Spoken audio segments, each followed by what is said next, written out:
Welcome to the Building Business Podcast, a podcast where we speak to the real people behind businesses. In each episode, we'll be having conversations with founders, leaders and entrepreneurs about the highs and lows of running businesses. The personal aspect away is the frustration. Yeah. You're trying to get, so like, if it doesn't work. I've been trying to send a parcel. We don't do parcels. Caveat, this is not my company. So we've been using a third-party parcel service. I've been trying to send a parcel for the clothing business over to the manufacturer in Pakistan. I booked that collection 2 weeks ago. It's not been picked up yet. I can't speak to anyone. All they want me to do is speak to their chatbot or send them a ticket. But I've still not had a response. Think about, if we're talking about sending parcels, so think about someone like me who does all the online shopping and wants as little human interaction as possible. So for me, sending a parcel back and being able to go to a locker whenever I feel like... Don't speak to me. Don't talk to me. Don't look at me. Oh, it's a machine. Brilliant. When it doesn't work, it is frustrating. Yeah. But the efficiency and I don't know what the right word is, like just the convenience of being able to go, throw it in that locker. Yeah. Do you know that works? I love in post. But that's the part of it that works. There's still the top 10% where you need a human interaction. Yeah. And some companies are missing it. I think it was Klarna, and they've been banging on about this AI success story, and we've got rid of all our contact centre staff, blah, blah, blah. Well, they're hiring them back, aren't they? Are they? Because you cannot do everything with AI. And they'll lose business off the back of that, and that's where you've got to be dead careful. Yeah. We always end up talking about AI. Because it's everywhere. I know, it's dead annoying, isn't it? AI's been an enabler for me. I was saying before, like, at the start of the year, I didn't have a clue. Social media, websites, apps, building them and stuff, like, as far as I went, was like coding on MySpace when I was like in my teens. Building a Pixel website. Yeah, Remember I'm them? that old. And now, because I've got the use of AI... Yeah. I've built a website, I've built a community, I've got a WhatsApp group, I've got me TikToks, like all of the stuff I post on socials. I'm like, ironing that video, bang, bang, bang, going edit that for me. Yeah. And, you know, a machine's doing that for me. So it's an enabler for me. Yeah. And that's the thing about using technology. It's not that AI is going to come in and take your job. What it's going to do is give the people who know how to use it a platform to be even better. Well, apparently the jobs that are going are those entry-level jobs that AI is replacing. But then that makes it hard, because how do you go from no job to experience? I think if there's no entry level, I think what you've got to do in that instance, you've got to upskill yourself, haven't you? Yeah, but you need to use the tools that are available to you to your advantage. So, like, what I'd say to someone entry level, I don't know, like, use what's available to you and, in a way, upskill yourself, but, like, be smart with it. Yeah. Like, if you're applying for jobs, do you reckon someone who's written their own CV and just banged it on a Word document and sent it out to someone is going to do better or worse than someone who's took the time, put the skills together, and then gone to AI and gone, how does that look? Can you polish it? Can you make it better? Every CV looks the same now. We was recruiting not long ago, and honestly, I don't really look at CVs anyway, but I looked through them, and it's like, I could tell the ones that Indeed had generated for them, they went in the bin. And then I could tell the ones that AI had done. I was like, ChatGPT, they're all the same. But that's the thing again, because people aren't using the AI correctly. You've got to know how to use it. I'm an early adopter, but I think that's partly to do with, like, neurodiversity and getting onto things and pattern recognition. So, like, I was using ChatGPT at least 3-4 years ago. When I was doing, like, podcast interviews in my workspace, and because I've been using it for that long, things like them long dashes. I know that screams AI, so I've been taking them out for years. You can just spot them, can't you? Yeah, you can see it straight away. I definitely can, and now other people are getting onto it. But, like, emojis. I think, like, if I sent you something, I could send you 2 different things, and I don't reckon you'd be able to tell what I'd written and what AI had written. That's good. But it's because of how we use it. Yeah, you've got to train your AI as such, haven't you? Well, you can edit your settings and stuff as well, so you can personalise things and you can put information into it to say what you're interested in. Biggest one for me was when you turned on the memory. But then I did it on a podcast with someone. We asked AI about ourselves. It was terrifying. Yeah, and the other thing is, when you're talking about big tech and stuff as well, like I've always worked in the tech space, so I understand stuff like migrations and that, you know, like from one platform to another. And this is the thing with AI that's, like, bugging me at the minute, because it's like, I'm a big user of ChatGPT, I know, for me sins, but I'm a day oneer. And I think about, like, you know, if that goes, if I want to switch platforms, all of that history, Yeah. all of them things that I've It's like. gone. What do we do? How do we move it? Yeah. You can't, can you? I don't know. And then you've got to retrain Someone your said this to me AI. about Claude, and I was like, I'm already so far. I'm so committed to ChatGPT. I'm not ready to start again. And what you find, so apparently there's going to be like I don't know if it was the right word, a SaaSpocalypse or something. The SaaSpocalypse is like, you know, the SaaS companies, the stock market value depreciating because all the agents are going, so you don't need the SaaS licenses for them anymore. And all the AI bubble going up and up and up is likely to burst because what's happening is now to get everyone on them platforms, they are heavily discounted rates for AI, like premium subscriptions. So they're getting discounted by like 90% or something. So what they're doing is they're reeling everyone in right now. And then they'll just... And then the price is going to go up. And then what's going to cost you more? An agent or AI? What if someone came to you now and said, oh, instead of charging you 20 quid a month, it's now 200 quid a month? Like what? Do you rely on it enough where you're like, I'm just going to have to pay it? I wouldn't. I don't pay for my AI. Do you not? But it's a conscious decision. Because I was running out of tickets. I know, but you rely on it too much then. Clearly, yeah. And you're going to lose that. Basically, like, she'll ask me a question, I'll type it in and give her the answer. You're not using your brain enough. No, Stephen said that to me. And what you've done... AI's making us stupid. No, it is. And from what I know of you, which is very little, which is why I've been asking questions, is that you're a smart man. Until I started relying on my AI. You'll lose it. And you'll lose that. People are, though. Like you ask questions now in meetings and people just look at you and I'm like... But people did that anyway. Well, yes, to be fair, yeah. Have you seen, what's it called? I can't remember the account name, but it's the fella who asks the general public questions and he'll be like, what's 50 plus 50? And they're like... Everyone's like, 20.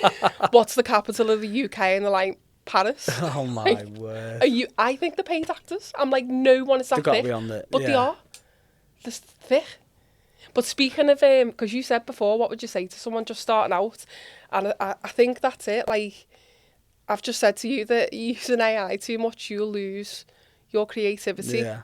And I think, I really do genuinely think that's what people need to go back to. They need to listen to the body, listen to what they are lit up by.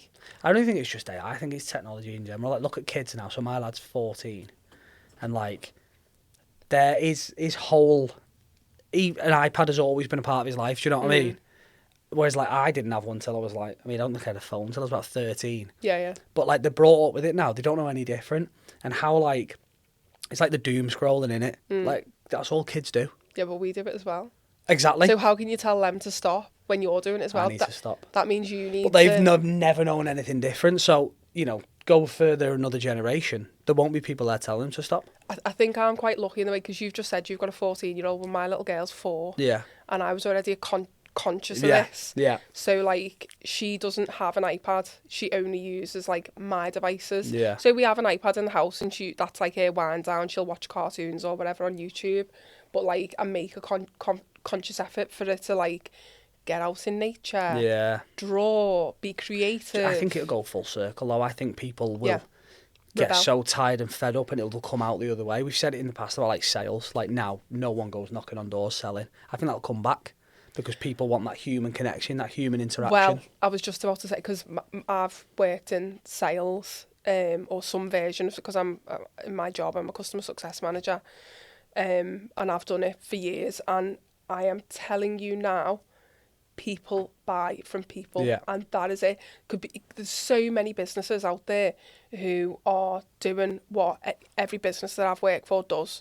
That they're all doing it. So what's the differentiator? There's some slight things like, oh, if you go with that provider, you'll get that bit, but you won't get that. So go with that one and you'll get that bit, but you won't get that. So what's the difference? What's the common? Yeah, exactly. And I don't think that should or has ever gone away, really. No. And we should be doing it more. We should, if you work in a sales environment, you have got to be in front of your customers. Yeah. You've got to be there in person. You've got to be picking up the phone. Conversation before about sales people with a friend of mine who's got another business, and he was saying his sales staff don't go out. You've got to. He was like, my sales team do all the sales from the office. I was like, well, are these sales then? No. And he was like, they don't go out and visit customers. And I'm like, why? It depends on the value, doesn't it? Because, you know, like, if I'm going down to London, that's 200-300 quid a train ticket, isn't it? And I do have to go down there sometimes. But, like, if their sales, like, per sale, it's, you know, a few hundred quid, it's not worth, like, the juice isn't worth the squeeze, is it? So you don't want to do that. But if it's big, multi-million or, you know, tens of thousands of pounds, it's worth getting in front of people. It is worth getting in front of them because someone else is going to be eating your dinner just because you didn't go and see them in person. We had a phone call the other day from good customer bars who basically just said, "Oh, just let you know one of your competitors is coming." That doesn't happen if you haven't got that relationship. Do you know what I mean? And basically just said, "No, we've told them where to go. We're not interested." Again, without that relationship, they'd have gone, "Oh, go on, give us a price." Yeah, we'll have a look. Yeah, exactly. So it stops that, doesn't it? Yeah. So tell me a bit about what you're doing then, and what you've got going on. I genuinely don't know. This is like dead overwhelming for me because I was saying before, like, I'm just a girl. Yeah. Like, I've got a normal job and like you've just been discussing, I can talk about it. I understand sales, I understand the industry that I'm in. And this is something that's completely different. And I suppose it kind of goes back to what I was saying before, where you've got to listen to what's inside you and listen to what lights you up. And I had a moment of delusion where I was like, right, well, I go for a walk every day and that's an easy place to start. Yeah. I can just get people together and we'll go for a walk and we'll have a little talk because I always feel better when I just, you know, I'm in community, I see my friends, they make me laugh and I'm outdoors. Like, it does just make you feel better. Yeah. So it just felt like, for me, that was something where I could dip my toes in the water and just see what happened. So I just did it. I've said for years, because my vested interest, really, I love helping people. I love experiencing, like, girl joy. Yeah. I don't think I've ever experienced that. Do you know what? I feel like everyone needs to experience it. And Mine's boy joy. No, but what I mean when I say girl joy, like, it's not limited to women. I think that men could experience it if only they were more in touch with their emotions, if only they were more allowing of themselves to share, if only they had a deeper conversation than something about the football on the telly. Because I think a lot of men hold back and it comes down to, you know, how we are conditioned, how we are brought up, the boys don't cry, stiff upper lip, and they can't show their emotions, whereas girls are much more attuned to it, I think, in, you know, sharing, having that core group of friends and being able to talk to one another. I say that with a caveat because I think that, you know, I've got a good core group of friends and I've got a really good life. I've got good things going on. I've got a good partner, like everything in my life, you know, I surround myself with the things that bring me joy. Yeah. However, there is still that something inside, that core in me where it's like there's just something missing. Yeah. And it again comes back to, why did I do this? It's just that something. It's bringing people together. It's experiencing good things. It's being able to talk to one another. I don't think humans can survive without each other. Yeah. It's important in one capacity or the other. It links back into what we were talking about before, because the further ingrained in technology and AI and all this stuff that's going on, the further detached you come from human connection. And I think humans crave it. Yeah. But I don't think they know they crave it until they actually experience it and they're like, wow, this is good. Haven't I done this before? Why is it good when you go out with your mates? Why is it good when you go for a walk with your friends? You know what I mean? It's because that's what we're meant to do with social people. We're meant to live in community. Like, if we take it right the way back to, like, you know, primitive humans, like, what did they do? Yeah. They lived together. They didn't sit on sofas on the phones watching telly.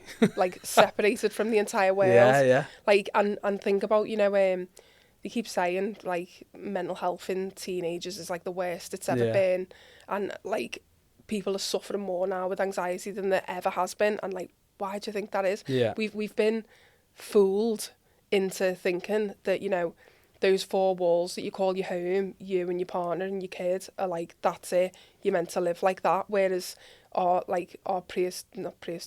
primitive relatives were living in community. Everyone was helping chip in when there was youngsters in the tribe. Some people went out to hunt. Some people stayed at home and looked after. And it wasn't, you know, mum, dad and baby. It was a whole community. They could all rely on each other and help and support each other. We've been fooled into thinking you want the white picket fence, you want to be separate from everyone else, you want your own stuff. It's capitalism, innit? It's greed. It's if they've all got their own thing, then they all have to buy it. We've all got to have the best car. We've all got to have the best house. More. Yeah. Interest on everything. Everything's on a 0%, and if it's not on a 0%, we're getting charged extortionate. Everything's affordable, but then it changes and ties you down, and you can't. Yeah, and you can't move past that. Like, you get stuck, you get trapped in the cycle. I've been trapped in the cycle. I went through the schooling system. I went to university. I come out and I went, what do I do now? Yeah. And I ended up in sales. With all this university debt. But it paid it off quite quickly. Oh, well, that's good. But only because I got a job in sales and earned loads of commission. So it went. But, lucky me. Yeah. Because if circumstances were different, that wouldn't have happened, and I'd still have, I'd have left uni with debt chained to me. That could have lasted for me whole life. It's crazy, I'm just lucky. Yeah. Yeah, because many will still be dealing with that. Yeah. So tell me a bit more about exactly what it is then. So I'm neurodiverse. I was diagnosed ADHD, but I'm going back to be reassessed for ADHD. Okay. So even though I can come across as confident and chatty, I've got a ball of anxiety in my chest right now. Yeah. I feel that I'm not confident. I'm actually quite shy, despite what other people might think. And I had a lifetime of being called rude and stuff like that, when I can't look at someone in the eye and people call you rude, or they call you abrupt because you're so direct, but it's my brain functions differently. So the concept, I can do a walk, I'll set up a walking group, but the concept I added to it was to help with social anxiety specifically. So if you wanted to come along and not talk to anyone, you're not in that space yet, you wear a red armband, and then no one approaches you, but you can approach other people if you feel like talking to someone.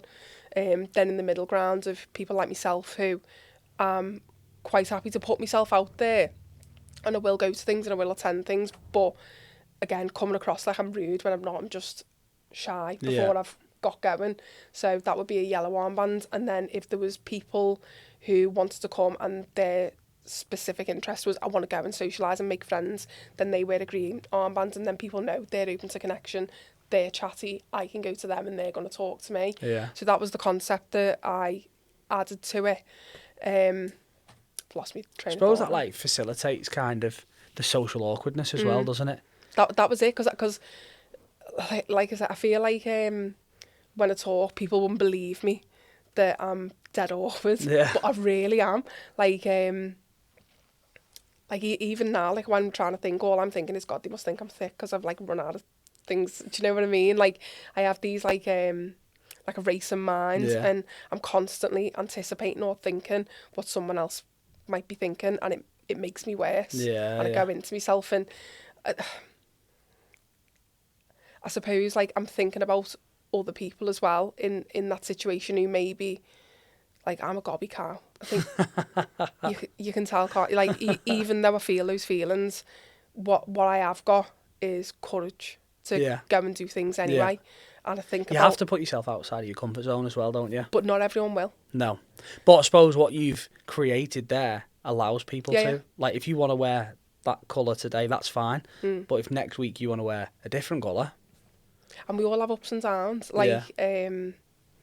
I did another one of the walks on Sunday, and there's a girl who, I didn't know her before the walks, but she's been coming to pretty much every single one. And we turned up and she was just sat on her own. And she is a green armband. She's a life, she's sunshine in human form.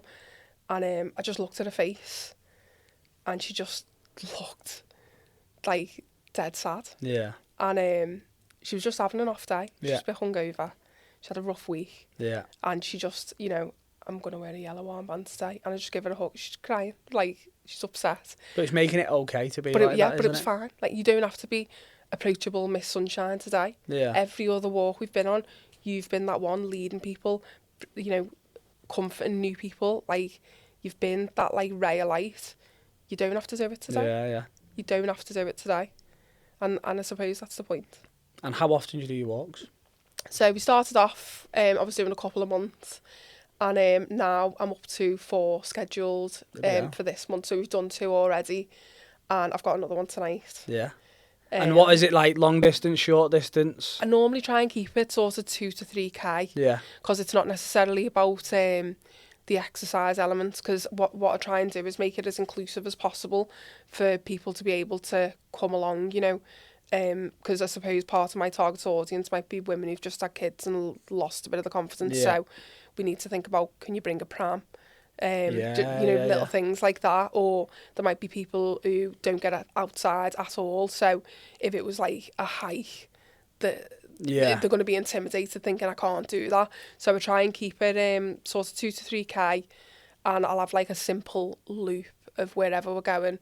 I try and create like a break off point, so when we're halfway through, if someone's too anxious, not feeling it, too tired, they can break off and go back. Yeah. But because it's not about the fitness side really, it's about the community element and people being able to join in and not being too intimidated to come along. I am going to do some more challenging events, but to start it off, like I've said before, my vested interest is getting women to feel that feeling, girl joy, like come out, come and join us, come and let it make you feel better, come heavy, leave lighter, like that's the point. And how's what was the instigator to start it? Delusion. Yeah. Literally, like I've been talking for years about like wanting to do something, and again it's like listening to myself, what lights me up, what brings me joy. And as much as like I like doing my job, like, and I'm good at it, I'm good at dealing with people, customers, and understanding them and doing the right thing for them, but is it what I think is my sole purpose? No. Do I think I could do more, do something with more of a lasting impact? Yeah. You always want to do something that, like you say, lights you up, like gets you out of bed in the morning. Yeah. The minute you kind of sit there and you're like, you know, you're doing the wrong thing, don't you? And you've got to lean into that. I can do me job, like I can do that with my eyes closed. Yeah. I've worked in them environments for a long time, like, and it comes with its challenges. You know, I'm a woman who's worked in sales, like, there are challenges there before you've even opened your gob. And I've been doing it for a long time, so like, you know, when I first started, that was like my first proper job. It was intimidating to me. I felt like I was clueless. And do you know what though? That feeling never goes away. I always feel like, what am I doing? Are we allowed to swear? Yeah. Yeah. I always feel like swear, can't we, Frank? I'll get bleeped. I always feel like, you know, what am I doing? I'm chatting shit. Yeah. Like, I don't. But I think that doesn't ever go away. No matter what you're doing, you're always gonna have doubts. You're always gonna think, is that right? You're always gonna question yourself. Maybe people don't. Yeah. I always say to myself when I'm feeling that, I have the confidence of a mediocre white man. I love that. Because, well, you hear it all the time, don't you? Like, you're looking at a job description and they say, like, men will match 5 of 10 and apply, whereas women are like, oh, I don't quite meet all 10, I've only got 8, so I won't apply for that. So, like, I don't know, like, it is that delusion of, like, just having to think past it. Yeah. And going, I'm going to do that anyway, and if I get rejected, I get rejected. Yeah. Like, it is what it is. There's someone who I follow on social media who does, like, rejection therapy. I've started doing it. Oh, it's brilliant. Like, I'm seeking rejection this year. I love that. Like, so I've always done stuff that, and again, this is part of it. Why did I do it? Because I've been threatening for years to do something actually worthwhile. Yeah. And delusion, I'll do that. But I used to do, like, once a month, do something that puts you entirely outside of your comfort zone. Because I don't think you grow as a person when you're in comfort. I think if you want to change, develop and be better, then you need to place yourself in something that scares you. Exactly. That was my thing. So at least once a month. And I'd log it in my work in, like, you'd have, like, goals and progression and whatever, and I'd put it in there, January, February, what have I done? Gone to my first ever dance class at 34 or whatever it was, on my own, tap. Couldn't do it, gave it up. But I went and did it. Yeah. I went and did it. And I'd have that once a month, like, what can I do this month? What can I do this month? I've been to events on my own, like parties, festivals, like networking events, like all sorts of things like that. And I feel so uncomfortable every time. Yeah. But I do it anyway. And I always enjoy it. I always feel, when I leave, I feel lighter. When I leave, I've taken something with me. There's been something there that's inspired me. And then I seen this, I seen a thing online that was like someone was seeking 1,000 rejections in a year. And she'd ended up like getting roles in a play, like just mental stuff. And I just went, I'm going to do that. We're going to see you on EastEnders, aren't we? I don't know. I've started it. I probably should keep a track because I've got no idea how many times I've heard the word no so far. Do you know what you should? Because that'd be a hell of a story, that, wouldn't it? But I went to the Hot Water Comedy Club because one of the things I want to do an open mic night, but for women, right? Yeah. And again, we're coming back to like, I'm not saying you do it, but I'm saying like men in general see a female comedian and go, she's not funny. She's not funny because she's a woman. I think some of the women are funnier than the men. Of course they are. The funniest people in my life are women, believe me. So what I wanted to do is put like an open mic night on. Not necessarily just comedy, but like singing, spoken word, poetry, comedy, like whatever. And I went to Hot Water Comedy Club to say like I want to do a women's only thing, and they just totally rejected me. But like I'm going to see them on my way up, and I'll be having a women's only open mic night. Yeah. I'll be doing that. Might not be with them. And they're not invited. And they're not invited to their own venue. And do you think, is that something that you think will blossom off what you've started already? That's like me plan. I say me plan. Because the thing is, you've started something, haven't you? And you've got something, and it's good, and it's growing, and it's building. It's like what the next? Possibilities of that are incredible, and what you can drive that to. Well, I want to move into like talking groups. So like I wanted to take the concept into like, you know, a room where people can sit around, women can sit around and be invited to talk, almost like group therapy. I'm not a therapist, but I don't see how that should stop me from bringing people together to sit in a room and, you know, pick your colour. I imagine more people would pick red in that environment than what it's been like on the walks. The concept's the same, except you're not walking. Yeah. Do you know what I mean? So what you've actually done is walking is the enrichment part of it, isn't it? And you've pulled a concept in that then feeds off the back of that. So it would be interesting to take the same group of people and put them in a room. And I think it'd be really interesting to see how many people were the same. Because I suppose you also get to know each other now, and you've built a community where you're friends, and so maybe that makes people more comfortable. Yeah, but that was like, I suppose that's like the next phase. I'm looking for a space where like someone will take me in, because I fund everything myself. Like I'm doing it on my own. I have set up. I take it you don't fundraise. I've not done any. I wouldn't know where to start. Like this. Obviously, you don't charge for the walks. Don't charge for the walks. I've thought about like put packs together for people to buy their own wristbands or get a T-shirt for it, and maybe like put some markup on that. I've set it up as a CIC, so I said before, didn't I? Yeah. Who one of my clients is, and I was in there with them the other week, and someone. I was going to say, surely there's grant funding available. Yeah, they told me to apply for it, so I needed to set up as a business, so I set it up as a CIC. So, I mean, at the beginning of the year, would I have looked to May and gone, you're a director now? No. But, like, I am. It's mental. Yeah. God knows how the ADHD will deal with that paperwork. But, yeah, so I need to, like, get my shit together and start applying for grants and then think of ways that I can fundraise for it. But I think that is definitely something that holds me back because I think who'd pay for that? Do you know what I mean? And you know, at my core, I do want to keep things free because it's got to be accessible, hasn't it? Yeah, and I had like humble beginnings, and I've built a life where I'm now quite privileged. And all I ever say that I want is for other people to have that. Yeah. I want other people to be able to have the confidence to go for it, to you know, come from that humble background where they haven't had much growing up, but know that they can move into a space where they've got like a really comfortable life, and without the confidence to use the voice and speak up and go and do things like, you know, where do they start? So it's important to me to keep things free, but at the same time, you know, I've got to think about how to fund it. Yeah, if you start incurring costs, you've got to cover them costs somehow, haven't you? Costs from the start. I've literally funded it myself, from scratch. It's not cost me loads of money. Don't get me wrong, and I'm quite efficient. So everything that's been done for it, all of the socials, the website, but like everything, I've done it all on my own.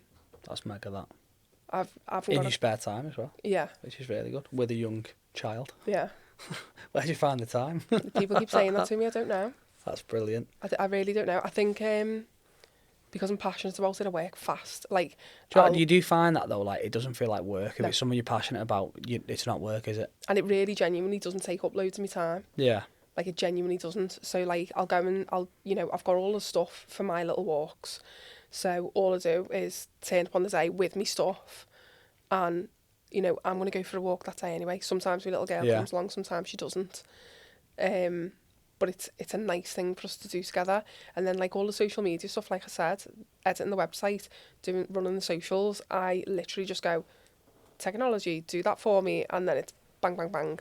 I think the thing that takes up the most of my time, but it's something that I enjoy doing anyway, I do like, I'll write poetry or speeches and I'll give like almost like a pep talk at the beginning of every walk.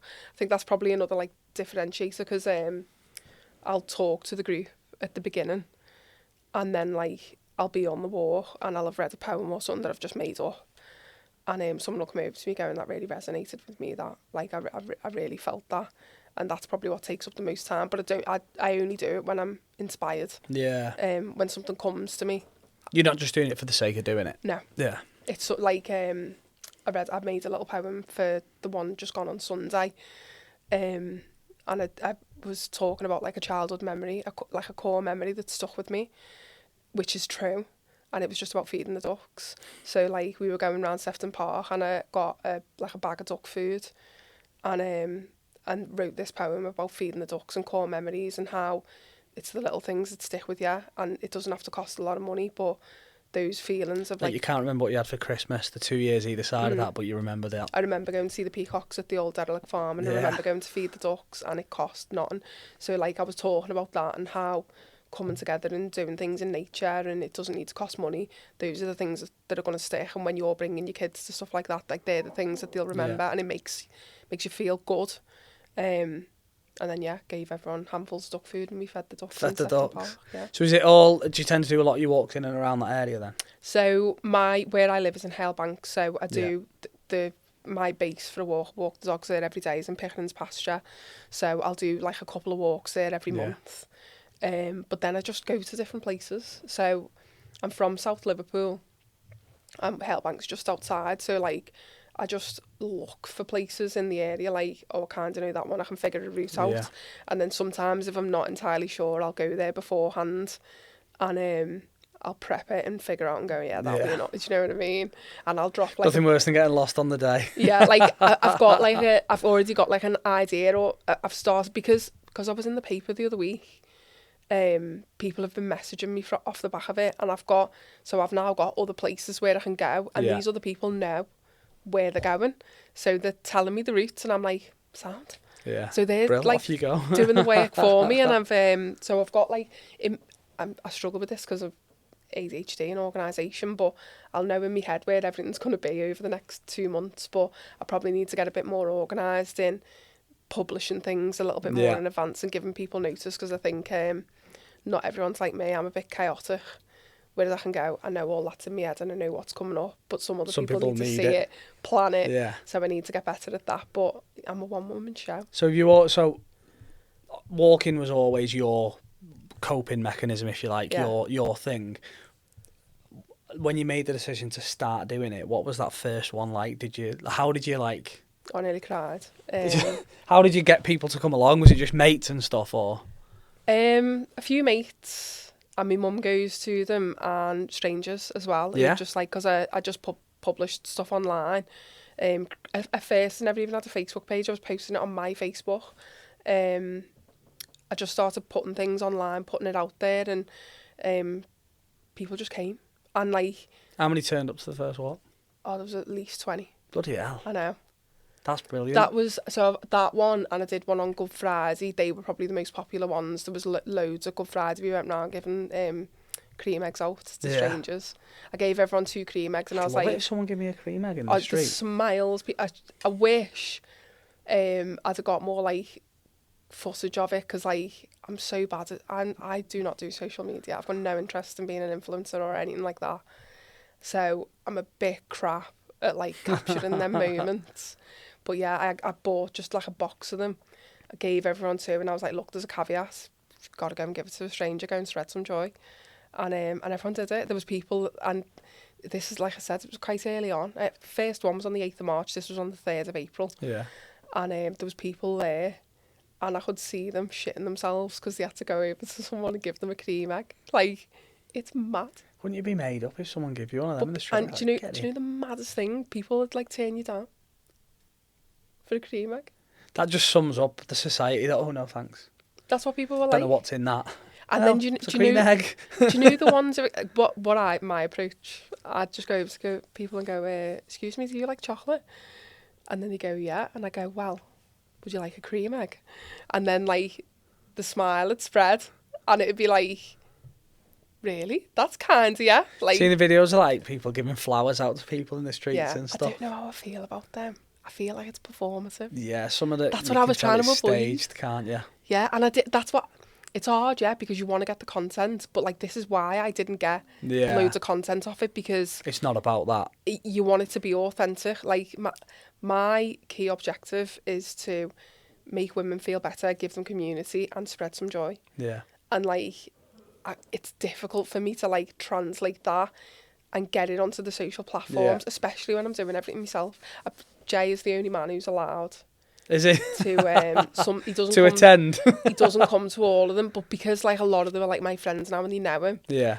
Because I wanted to create a safe space where like there might be women there who have been abused. Yeah. And I didn't want men there for that reason, but because a lot of them know him now and they're used to him. He's like the chaperone, so he takes pictures and stuff for me sometimes, but he's not always there. But yeah, he's the only one who's allowed, and he's why are men just not as good at taking pictures? No, we're shocking at it. Why are you just not? I'm like, sorry, Frank. Exceptions. It's your job. So how many people are you getting on your walks out on average now? I don't know, about probably between 10, 15 maybe. And what have you got, like community WhatsApp?